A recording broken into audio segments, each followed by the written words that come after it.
తెలంగాణ వ్యతిరేక పార్టీ, తెలంగాణ ద్రోహి అని ముద్రపడ్డ పార్టీ ఏదైతే ఉందో అదే టీడీపీ పార్టీ అండి. మరి అలాంటి టీడీపీ పార్టీకి తెలంగాణలో బీజం పోయడానికి, తెలంగాణలో టీడీపీ పార్టీ తిరిగి పునర్జీవం చెందాలంటే తెలంగాణని సాధించినటువంటి బీఆర్ఎస్ పార్టీని అంతమొందించాలన్న టైపులో మన రాష్ట్ర ముఖ్యమంత్రి గారు ఘాటు వ్యాఖ్యలు చేయడం జరిగిందండి. అసలు ఇప్పుడు ఉన్నటువంటి ముఖ్యమంత్రి ఏ పార్టీకి ఉన్నారు? కాంగ్రెస్ పార్టీ ముఖ్యమంత్రి. మరి ఏదైతే టీడీపీ పార్టీ భజన చేసినటువంటి ఈ ముఖ్యమంత్రి గారు ఉన్నారో ఈ టీడీపీ పార్టీ కూడా ఒకప్పుడు కాంగ్రెస్కి వ్యతిరేకంగా పుట్టినటువంటి పార్టీ.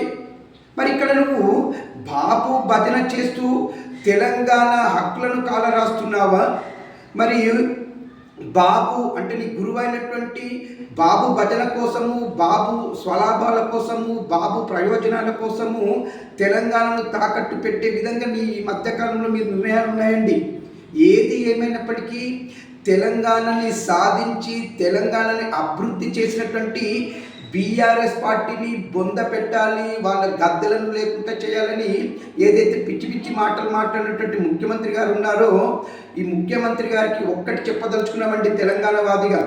ఏంటంటే మీరు అంతలా బాబు భజన చేయాలనుకుంటే వెళ్ళండి, టీడీపీ పార్టీకి వెళ్ళి టీడీపీని తెలంగాణలో పునర్జీవం తీసుకొచ్చేలా ప్రయత్నం చేసుకోండి.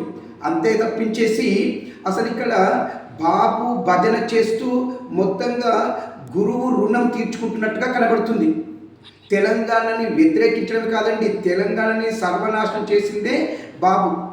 మరి అలాంటి బాబు వంచన చేరి తెలంగాణని నాశనం చేయాలని చూసినటువంటి మీకు ప్రజలు వచ్చే ఎలక్షన్లో బుద్ధి చెప్తారని, ఇది మాత్రం రాసి పెట్టుకోండి మీరు, ఇది మాత్రం జరగబోయేది కూడా ఇదే.